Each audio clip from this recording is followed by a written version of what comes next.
नमस्कार मंडळी. स्वामी महाराज तुमच्या सर्व चांगल्या इच्छा मनोकामना पूर्ण करो हीच स्वामीचरणी प्रार्थना करते आणि आजच्या या नवीन व्हिडिओला सुरुवात करते. उद्या कामदा एकादशी, रविवार. उपाशी राहिला तरी चालेल, पण या झाडाला नक्की स्पर्श करा. शत्रू तुमच्यासमोर लोटांगण घालेल. 24 तासात घरातील इडापिडा, नजरबाधा, गरिबी, शत्रू संपतीलच. उद्याचा दिवस काही साधासुधा दिवस नाही.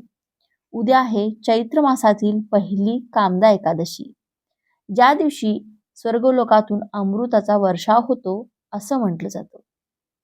पण तुम्हाला माहिती आहे का, उद्याच्या रविवारी एक विशिष्ट झाडाला स्पर्श केल्याने तुमच्या आयुष्यातील गरिबी आणि घराला लागलेली कुणाची तरी नजर आणि तुमच्या प्रगतीत अडथळे असणारे शत्रू कायमचे नष्ट होऊ शकतात. आजच्या या व्हिडिओमध्ये आपण असा एक गुप्त उपाय पाहणार आहोत, जो केवळ 2-4 मिनिटांचा आहे, पण त्याचा प्रभाव 24 तासात दिसायला सुरुवात होईल. त्यामुळे तुम्ही हा व्हिडिओ शेवटपर्यंत नक्की पहा आणि चॅनेलवरती नवीन असाल तर सबस्क्राईब करा आणि व्हिडिओला एक लाईक करून कमेंटमध्ये जर तुम्हाला तुमच्या जीवनात सुख समृद्धी हवी असेल आणि भगवान विष्णूंचा कृपा आशीर्वाद तुमच्यावरती आणि तुमच्या कुटुंबावरती सदैव राहावा असे वाटत असेल, तर कमेंटमध्ये ओम नमो भगवते वासुदेवाय असे नक्की लिहा. कामदा एकादशी नावाप्रमाणेच कामदा म्हणजेच आपल्या मनातील सर्व काम किंवा इच्छा मनोकामना पूर्ण करणारी. शास्त्रात असं म्हटलं, स्पष्ट लिहिलेलं आहे की वर्षातील इतर एकादशीपेक्षा या एकादशीला विष्णुदेव स्वतः वैकुंठातून खाली उतरतात आणि पृथ्वीवर अदृश्य रूपात फिरत असतात. ते पाहतात की माझा कोणता भक्त संकटात आहे, कोणाचं नशीब काळोखात आहे आणि कोणाला मदतीची गरज आहे. पण मित्रांनो, उद्याचा योग खूप विलक्षण आहे. उद्या रविवार आहे. आता इथं एक मोठं रहस्य लपलेलं आहे. आपल्यापैकी प्रत्येकाला माहिती आहे की तुळशी भगवान विष्णूंची सर्वात प्रिय आहे. पण शास्त्राच्या नियमात असं सांगितलं जातं की रविवारी तुळशीला स्पर्श करणं, तिला पाणी घालणं किंवा तिची पानं तोडणं हे महापाप मानलं जातं. उद्याच्या एकादशीला आणि रविवारी साक्षात कुबेराचा खजिना बनवून उभं असतं असं झाड, ज्यांच्या मुळाशी माता लक्ष्मी स्वतः सोन्याचा कलश घेऊन बसलेली असते.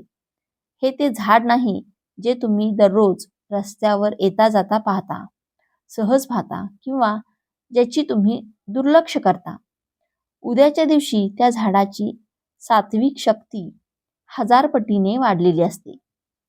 जर भरपूर कष्ट करूनही, मेहनत करूनही आपल्या कष्टाला, मेहनतीला योग्य ते फळ भेटत नसेल, घरात पैसे येण्याचे मार्ग बंद झालेले असतील किंवा घरात आलेला पैसा हा टिकतच नसेल, घरात सतत भांडणे, वादविवाद, क्लेश छोट्या छोट्या गोष्टींवरून होत असतील, जसे की आई आणि मुलाची भांडणे होत असतील, भावंडांमध्ये असतील किंवा नवरा बायकोमध्ये असतील, सतत कोणत्या ना कोणत्या कारणावरून घरातील वातावरण तणावपूर्वक असेल किंवा घरात कोणीतरी सतत आजारी असेल किंवा आजारी असल्या कारणाने घरातील पैसा हा सतत आजारपणात जात असेल किंवा लहान मुलं असतील, ती सतत हट्टीपणा करत असतील, चिडचिड करत असतील, आईवडिलांनी सांगितलेल्या गोष्टी ऐकत नसतील किंवा मुलांच्या अभ्यासात लक्ष लागत नसेल, मुलांच्या प्रगतीत अडथळे येत असतील, यासाठी उद्याची ती एक वेळ, तो एक शुभमुहूर्त आणि त्या एका विशिष्ट झाडाचा स्पर्श तुमच्या आयुष्यातील ही सर्व बंधनं कापून टाकण्याची ताकद त्या झाडामध्ये उद्या असणार आहे. तुमच्या मनात आता प्रचंड उत्सुकता असेल की ते झाड नेमकं कोणतं आणि त्याला स्पर्श करण्याची योग्य पद्धत काय. कारण जर पद्धत चुकली तर उपाय लागू होत नाही, पण जर हा स्पर्श योग्य मंत्रासह झाला तर पुढच्या 24 तासात तुमच्या घरातील गरिबीचा आणि नजरबाधेचा अंधार कसा विरून जाईल हे तुम्हाला स्वतःला अनुभवायला मिळेल. आता अतिशय लक्ष देऊन ऐका, कारण हीच ती वेळ आहे जिथे तुमचं नशीब कलाटणी घेऊ शकतं. मी ज्या झाडाबद्दल सांगत होते ते दुसरं तिसरं कोणतं झाड नसून साक्षात महादेवाचं प्रिय बेलवृक्ष आहे. आता तुम्हाला वाटेल की बेल तर महादेवाला वाहतात, मग एकादशीला त्याचं काय महत्त्व? मित्रांनो, उद्या रविवार आहे आणि कामदा एकादशी सुद्धा. रविवारी तुळशीला स्पर्श निषिद्ध असला तरी बेलवृक्षाच्या मुळाशी उद्या साक्षात लक्ष्मीनारायण आणि कुबेरदेव यांचा अदृश्य वास असतो. जर तुमच्या घराच्या आसपास किंवा मंदिरात बेलवृक्ष असेल तर उद्या दुपारी 12 वाजण्याच्या आत तुम्हाला हा विधी पूर्ण करायचा आहे. वेळेचे भान ठेवा, कारण 12 नंतर सूर्याचं तेज बदलतं आणि उपायाची शक्ती कमी होऊ लागते. काय करायचं आहे नीट समजून घ्या. सर्वात आधी सकाळी लवकर उठून स्नान करा. एका तांब्याच्या तांब्यात म्हणजे भांड्यात शुद्ध पाणी घ्या. त्यात मोजून 3 थेंब कच्चं दूध टाका. दूध तापवलेलं नसावं. त्यानंतर त्यात 1 चिमूटभर काळे तीळ टाका. हे काळे तीळ तुमच्या आयुष्यातील शनिबाधा आणि नजरबाधा खेचून घेण्याचं काम करतात. आता त्यावेळेला वृक्षापाशी जवळ जा. तिथे गेल्यावर सर्वात आधी झाडाला स्पर्श करा.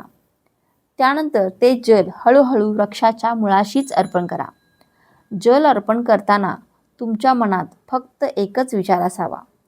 जर कोणी शत्रू त्रास देत असेल तर त्यांचं नाव मनात घ्या. जर घरात पैसा टिकत नसेल तर ती अडचण मांडा, किंवा मुलांच्या प्रगतीत अडथळे येत असतील तर तसा संकल्प करा. जल अर्पण केल्यानंतरचा क्षण सर्वात महत्त्वाचा आहे. आता तुमचे दोन्ही तळहात त्या बेलवृक्षाच्या खरखरीत खोडाला टेकवा. डोळे मिटून शांत व्हा. जणू काही तुम्ही तुमच्या आयुष्यातील सर्व दुःख, सर्व गरिबी आणि ती भयानक नजर त्या झाडाला सोपवत आहात. मग हळूच आवाजात म्हणा, हे वृक्षदेवता, महादेवाच्या साक्षीने माझ्या घरातील सर्व इडापिडा, नकारात्मकता आणि दारिद्र्य तुमच्यात ओढून घ्या आणि मला सुखसमृद्धीचा आशीर्वाद द्या. पण इथेच हा उपाय संपत नाही. पण एक अशी चूक आहे जी अनेक लोक न कळत करतात आणि मग म्हणतात की उपाय लागू झाला नाही. हा विधी करताना तुमच्या अंगावर कोणत्या रंगाचे कपडे असावेत, कारण रंगाचा आपल्या ऊर्जेशी खूप मोठा संबंध असतो. जर तुम्ही चुकूनही काळ्या रंगाचे कपडे घालून हा उपाय केला तर त्याचे विपरीत परिणाम होऊ शकतात. मग नेमका कोणता रंग तुम्हाला उद्या यश मिळवून देणारा आहे? आणि दुसरी महत्त्वाची गोष्ट म्हणजे झाडाला स्पर्श केल्यानंतर मागे वळून पाहताना तुम्हाला काय करायचं नाही, हे गुपित मी तुम्हाला सांगते. आपण झाडाला जल अर्पण केलं, स्पर्शही केला, पण हा विधी करताना तुमच्या शरीराभोवती कोणती ऊर्जा आहे हे तुमच्या कपड्याच्या रंगावर ठरतं. शास्त्रात रंगाला लहरीचे वाहक मानलं जातं. उद्या कामदा एकादशी आणि रविवार असा दुहेरी योग आहे. हा विधी करण्यासाठी जाताना विसरूनही काळा रंग किंवा गडद निळ्या रंगाचे कपडे घालू नका. काळा रंग नकारात्मकता शोषून घेतो, पण तो ती बाहेर सोडत नाही. आपल्याला तर घरातील इडापिडा बाहेर काढायची आहे. मग उद्या कोणते कपडे घालायचे? उद्या शक्य असल्यास पिवळ्या किंवा पांढऱ्या रंगाचे वस्त्र परिधान करा. पिवळा रंग हा भगवान विष्णूंचा आणि गुरुग्रहाचा अतिशय प्रिय रंग आहे. हा रंग तुमच्या सभोवताली एक संरक्षणात्मक कवच तयार करतो, ज्यामुळे झाडाला स्पर्श करताना तुमची अडकलेली कामं मार्गी लागतात आणि गरिबी दूर होण्यास मदत होते. जर पिवळे कपडे नसतील तर किमान एक पिवळा रुमाल तरी सोबत ठेवा. आता येतो ती एक मोठी चूक जी तुमचा संपूर्ण उपाय हा वाया घालवू शकते. झाडाला स्पर्श करून आपली प्रार्थना बोलून झाल्यानंतर जेव्हा तुम्ही तिथून निघाल तेव्हा चुकूनही मागे वळून पाहू नका. मागे वळून पाहणे म्हणजे तुम्ही पुन्हा तुमच्या संकटांना पुन्हा साथ घालत आहात असा त्याचा अर्थ होतो. एकदा का तुम्ही तुमचं दुःख, तुमची गरिबी आणि शत्रूची पीडा त्या बेलवृक्षाच्या म्हणजे देवाच्या चरणी अर्पण केली की ती तिथे सोडून सरळ आपल्या घरी या. घरी आल्यानंतर सर्वात आधी आपले हात पाय स्वच्छ धुवा आणि मग घरातील इतर कामांना हात लावा. हे करत असताना तुमच्या मनात पूर्ण विश्वास असू द्या, माझं काम झालं आहे. कारण संशय हा श्रद्धेचा शत्रू आहे. तुम्ही विश्वासाने पाऊल टाकलं तर साक्षात कुबेरदेव तुमच्या घराचे दरवाजे ठोठावतील.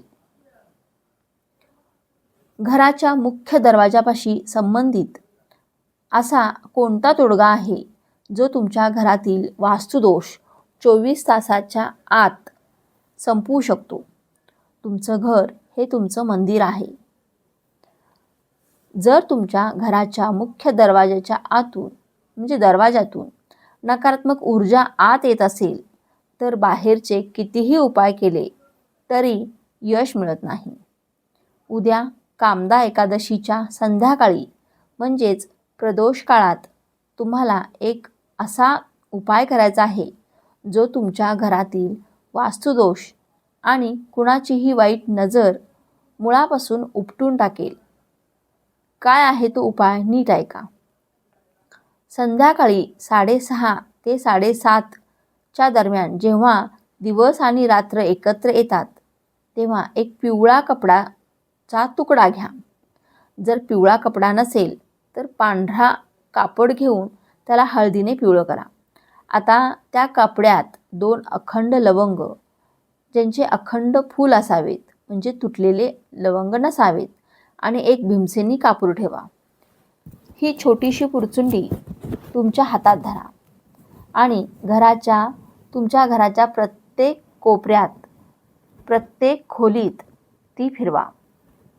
हे करताना मनात म्हणा, माझ्या घरातील सर्व दुःख, दारिद्र्य आणि आजारपण या कापुरासोबत सामावून जाओ. आता सर्वात महत्त्वाचा भाग ही पुरचुंडी घेऊन तुमच्या मुख्य दरवाजाजवळ जा.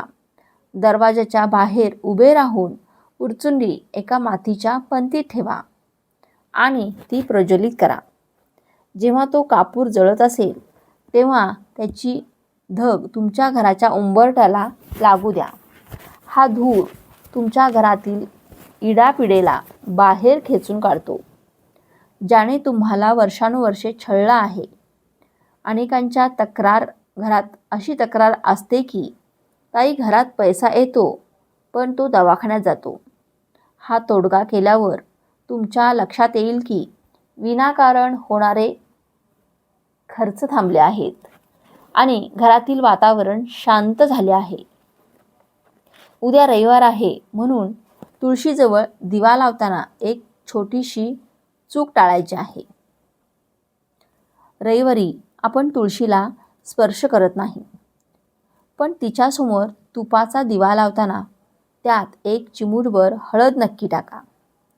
हळद ही विष्णूंची शक्ती आहे.